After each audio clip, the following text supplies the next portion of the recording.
चारधाम यात्रा 30 अप्रैल 2025 से शुरू होने वाली है, जो यमुनोत्री, गंगोत्री, केदारनाथ और बद्रीनाथ सहित उत्तराखंड के 4 मंदिरों की यात्रा है। चारधाम यात्रा हमेशा यमुनोत्री से शुरू होती है, जिसके बाद दूसरा पड़ाव गंगोत्री धाम है। केदारनाथ तीसरा पड़ाव है, जिसके कपाट 2 मई 2025 को सुबह 7 बजे खुलेंगे। चौथा और आखिरी पड़ाव है बद्रीनाथ, जिसके कपाट 4 मई 2025 को खुलेंगे। उत्तराखंड के 4 धाम या छोटा 4 धाम के इस साल यानी 2025 के रजिस्ट्रेशन शुरू हो गए हैं, जिनमें 60% रजिस्ट्रेशन ऑनलाइन और 40% रजिस्ट्रेशन ऑफलाइन है।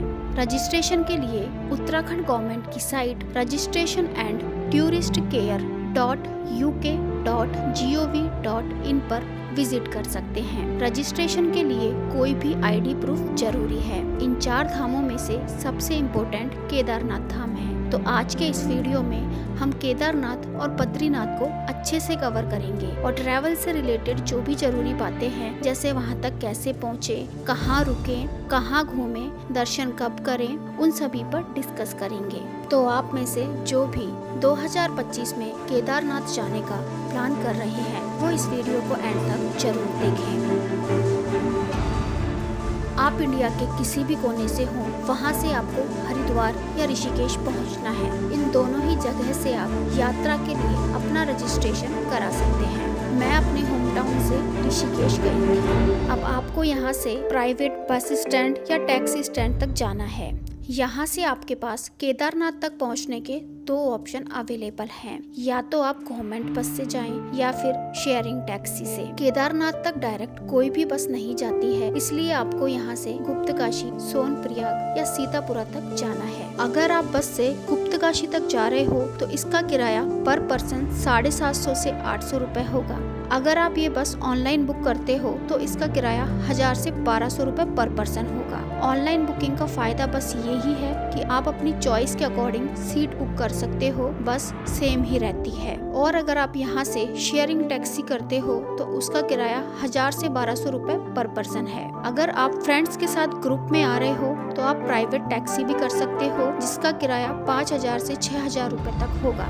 अगर आप बस से जा रहे हो तो इस बात का आपको बहुत ध्यान रखना पड़ेगा कि बस केवल मिडनाइट 3:30 बजे से सुबह के 9 बजे तक ही मिलेगी। उसके बाद आपको कोई बस नहीं मिलेगी, क्योंकि पहाड़ों में ट्रैफिक ज्यादा होता है और मौसम बदलता रहता है। ऋषिकेश से गुप्तकाशी करीब 225 किलोमीटर है। वहां तक पहुंचने में करीब 7 से 8 घंटे यानी पूरा दिन ही लगता है। लेकिन अगर ट्रैफिक ज्यादा है तो ये टाइम बढ़कर 10 घंटे तक भी लग सकता है। रास्ते में देवप्रयाग संगम और धारी देवी टेम्पल आता है। धारी देवी टेम्पल को 4 धामों की देवी माना जाता है। अगर आप गुप्तकाशी, सोनप्रयाग या सीतापुरा तक पहुंच रहे हो तो यहाँ पर आपको होटल रूम इजीली मिल जाएंगे, जिनका किराया 1000 से 1500 रुपए तक होगा और डिनर आपको 200 से 250 रुपए पर पर्सन इजीली मिल जाएगा। गुप्तकाशी में एक फेमस टेम्पल है विश्वनाथ। अगर आप चाहो तो यहाँ भी जा सकते हो। नेक्स्ट डे आपको अर्ली मॉर्निंग रेडी होकर होटल से चेकआउट करके गुप्तकाशी टैक्सी स्टैंड तक जाना है। वहाँ से आपको सोनप्रयाग के लिए शेयरिंग टैक्सी लेनी है, जिसका किराया 200 रुपए पर पर्सन रहता है। गुप्तकाशी से सोनप्रयाग की डिस्टेंस करीब 30 किलोमीटर है और वहां तक पहुंचने में 1.5 घंटा लगेगा। अगर आप सोलो या बजट ट्रैवलर हैं तो सोनप्रयाग में आपको डॉर्मेट्रीज मिल जाएंगी, जिसका किराया 200 से 400 रुपए पर बेड रहता है। सोनप्रयाग पहुंचकर आपको अगेन लंच करना है, जो आपको 200 से 250 रुपए में मिल जाएगा। सोनप्रयाग में आपको लोकर रूम या क्लोक रूम की फैसिलिटीज भी मिल जाएगी, जहां पर आप अपना सारा सामान जमा करा सकते हैं। ट्रैक पर जाने के लिए आप अपने साथ कम से कम सामान ही लेकर जाएं, जैसे water bottle, raincoat, woollens, trekking poles और कुछ मेडिसिन्स, जिनकी शॉपिंग आप सोनप्रयाग मार्केट से कर सकते हैं। अब आपको सोनप्रयाग से गौरीकुंड जाने के लिए टैक्सी लेनी है, जिसका किराया 50 रुपए पर पर्सन है और वहां तक की डिस्टेंस 7 से 8 किलोमीटर है, जिसमें आपको वहां तक पहुंचने में 30 मिनट लगेंगे। अगर आप ऋषिकेश या हरिद्वार से डायरेक्ट गौरीकुंड ही पहुंचते हो तो इसका फायदा ये है कि आप अर्ली मॉर्निंग ही अपना ट्रैक शुरू कर सकते हो। लेकिन अगर आप यहाँ स्टे करते हो तो सोनप्रयाग, सीतापुरा और गुप्तकाशी की तुलना में यहाँ रूम थोड़े कॉस्टली मिलेंगे। गौरीकुंड पहुंचकर आप चाहो तो यहाँ गौरी माता के मंदिर भी जा सकते हो और कुंड में स्नान भी कर सकते हो। अब यहाँ से आपका केदारनाथ के लिए ट्रैक शुरू होता है और ट्रैक के लिए सबसे जरूरी है अच्छे ट्रैकिंग शूज और आपकी हेल्थ। ये ट्रैक करीब 21 से 22 किलोमीटर का है, जिसमें आपको 8 से 10 घंटे लगेंगे। ट्रैक को कंप्लीट करने के लिए यहाँ आपके पास बहुत से ऑप्शन अवेलेबल हैं, जैसे पालकी, घोड़ा, खच्चर और पिट्ठू, जिनके चार्जेस डिस्टेंस और बॉडी वेट के अकॉर्डिंग अलग अलग होते हैं। पर मेरा सजेशन ये है कि आप घोड़ा खच्चर से ना ही जाएं। आप स्पिरिचुअल जर्नी पर आए हैं तो इन मासूम जानवरों की पीठ पर क्यों बोझ बने। इससे बेटर है कि आप या तो ट्रैक करके जाएं या फिर हेली सर्विसेज का यूज करें, जो आपको देहरादून से मिल जाएंगी,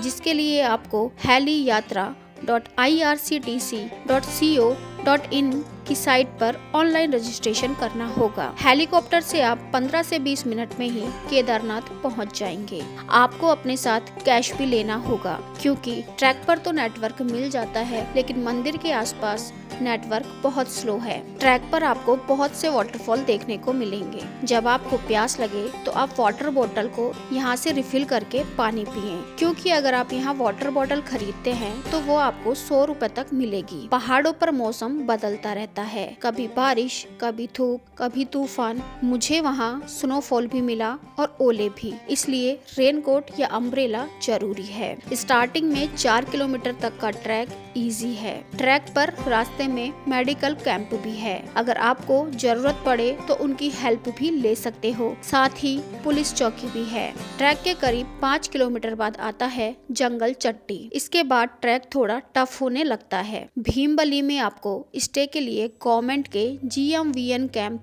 मिलेंगे, जिनमें शेयरिंग टेंट जो 800 से 1000 रुपए पर पर्सन और GMVN कॉटेज जो 4000 से 5000 रुपए में मिलेगा, जिसमें आपको प्राइवेट वॉशरूम की फैसिलिटी मिलती है। GMVN रेस्टोरेंट से आप लंच या डिनर भी कर सकते हो। GMVN से स्टे बुक करने के लिए आपको ऑनलाइन रजिस्ट्रेशन करना होगा। वैसे भीड़ ज्यादा ना हो तो ये आपको वहाँ जाकर भी मिल जाएंगे। आगे छोटी लिंचोली और बड़ी लिंचोली आएगा, जिनकी चढ़ाई और भी ज्यादा स्टीप है। ट्रैक पर थोड़ी थोड़ी डिस्टेंस में वॉशरूम फैसिलिटीज भी मिल जाएंगी। ट्रैक पर कई सारी शॉप्स और ढाबे हैं, जहां से आप 200 से 250 रुपए में ब्रेकफास्ट और लंच कर सकते हो। ट्रैक करते टाइम बहुत ही खूबसूरत नज़ारे आएंगे, जिनको देखकर अच्छा फील होगा और थकान थोड़ी कम महसूस होगी। बड़ी लिंचौली के बाद आप ट्रैक करते रहिए। उसके बाद पौनी ड्रॉप पॉइंट आएगा। इस पॉइंट तक ही घोड़ा, खच्चर और पालकी आते हैं। इसके बाद सभी लोगों को 2 किलोमीटर पैदल चलकर ही जाना पड़ेगा। यहाँ से रास्ता सिंपल है, कोई चढ़ाई नहीं है। अब आपको केदारनाथ पहुंचकर शाम की आरती ज्वाइन करनी है। उसके बाद आप यहाँ रूम ले लो, जो बहुत बेसिक रहेगा, या फिर टेंट भी ले सकते हो, जो आपको 1000 से 1200 रुपए में मिल जाएगा। अगर आप यहाँ फैमिली के साथ आ रहे हो तो किसी रिलायबल कंपनी से पैकेज लेकर आओ, क्योंकि कई बार यहाँ ऐसा भी होता है कि आपने होटल की एडवांस बुकिंग तो कर ली, लेकिन जब आप यहाँ पहुँचकर होटल जाते हो तो वो आपको मना भी कर सकते हैं। उस कंडीशन में आपकी फैमिली को परेशानी होगी और दूसरे होटल रूम के लिए आपको बहुत ज्यादा पैसे देने पड़ सकते हैं। अब आप थोड़ा रेस्ट करो और रात को 2:30 से 3 बजे ही दर्शन के लिए लाइन में जाकर लग जाओ। यहाँ 5 बजे तक VIP दर्शन होते हैं, तो आपके दर्शन 6 से 7 बजे तक हो जाएंगे। केदारनाथ मंदिर में दर्शन करने के बाद अब आपको भैरवनाथ मंदिर जाना है। भैरवनाथ मंदिर के लिए 1 से 1.5 किलोमीटर का ट्रैक है। इस मंदिर के बारे में ऐसी मान्यता है कि भैरव बाबा केदार वैली के रक्षक हैं और जब तक आप इनके दर्शन नहीं करते तब तक आपकी केदारनाथ यात्रा पूरी नहीं होती। तो आप भैरवनाथ मंदिर के दर्शन करके 9 से 10 बजे तक वापस आ जाओ और 12 बजे से पहले आप फिर से गौरीकुंड के लिए अपना रिटर्न ट्रैक शुरू कर सकते हैं। जो लोग ट्रैकिंग और एडवेंचर पसंद करते हैं उनके लिए एक बहुत ही शानदार ट्रैक है वासुकी ताल ट्रैक। ये ट्रैक काफी टफ है और केदारनाथ जाने वाले बहुत कम लोग ही ये ट्रैक करते हैं। इस ट्रैक के लिए आप फिजिकली और मेंटली फिट होने चाहिए। अगर आपको कोई भी हेल्थ प्रॉब्लम है तो आप इस ट्रैक पर ना जाएं। अगर ये ट्रैक आपको करना है तो आज का पूरा दिन केदार वैली में घूमें, शाम की आरती आज फिर से ज्वाइन करें और अच्छा खासा रेस्ट करें और खाना अच्छे से खा लें। और उसी दिन यहाँ किसी लोकल से बात करके वासुकी ताल ट्रैक के लिए एक अच्छा सा गाइड हायर करें जो आपसे 4 से 5 हजार रुपए तक लेगा। चैनल पर वासुकी ताल ट्रैक का फुल वीडियो अवेलेबल है, आप चाहो तो उसे देख सकते हो। जो लोग सिर्फ केदारनाथ मंदिर के दर्शन के लिए गए हैं वो फिर से अपना रिटर्न ट्रैक करके गौरीकुंड पहुँचे और गौरीकुंड, सीतापुरा, गुप्तकाशी जहाँ भी आपने आते टाइम स्टे किया है वहीं स्टे करें और वापस अपने होम टाउन के लिए निकलें। ऋषिकेश से केदारनाथ आपका 5 से 6 हजार रुपए में हो जाएगा। अब बद्रीनाथ जाने के लिए आपके पास 2 रास्ते हैं। मैं ऊखीमठ चौपता होते हुए बद्रीनाथ गई थी क्योंकि मुझे तुंगनाथ और चंद्रशिला ट्रैक भी करना था। और दूसरा रास्ता है आप रुद्रप्रयाग से बद्रीनाथ धाम के लिए टैक्सी या बस ले सकते हैं। बस का टाइम वही है और रुद्रप्रयाग से बद्रीनाथ पहुंचने में भी आपको पूरा दिन ही लगेगा। बद्रीनाथ पहुंचकर आप मार्केट के पास होटल रूम ले।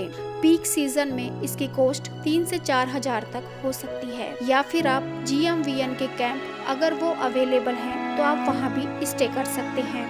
बद्रीनाथ धाम में अगर आप चाहो तो रात में भी दर्शन कर सकते हो, वरना नेक्स्ट मॉर्निंग दर्शन के लिए आप सुबह जल्दी लाइन में लग जाइए। अगर आप लेट होते हो तो आपको 2 से 3 घंटा वेट करना पड़ सकता है। बद्रीनाथ धाम के दर्शन करने के बाद आप माणा विलेज भी जा सकते हो जो पहले इंडिया का लास्ट विलेज कहा जाता था और अब उसी विलेज को इंडिया का फर्स्ट विलेज कहते हैं। ये बद्रीनाथ से 3 किलोमीटर की डिस्टेंस पर है जहाँ तक आप पैदल भी जा सकते हो और टैक्सी से भी जा सकते हो। अगर आप यहाँ टैक्सी से जाते हो तो उसका किराया 50 रुपए है। माणा एक छोटा सा विलेज है जहाँ कुछ ही घर हैं और वहाँ घरों की दीवारों पर पौराणिक मान्यताओं के हिसाब से पेंटिंग बनी हुई है। यहाँ पर सरस्वती रिवर और भीम पुल है। यहाँ छोटा सा मार्केट भी है जहाँ पर लोकल आइटम मिलते हैं। अगर आपको वुलन्स की शॉपिंग करनी है तो आप यहाँ से शॉपिंग कर सकते हो। शॉपिंग के कई सारे ऑप्शंस अवेलेबल हैं और प्राइस भी ठीक है।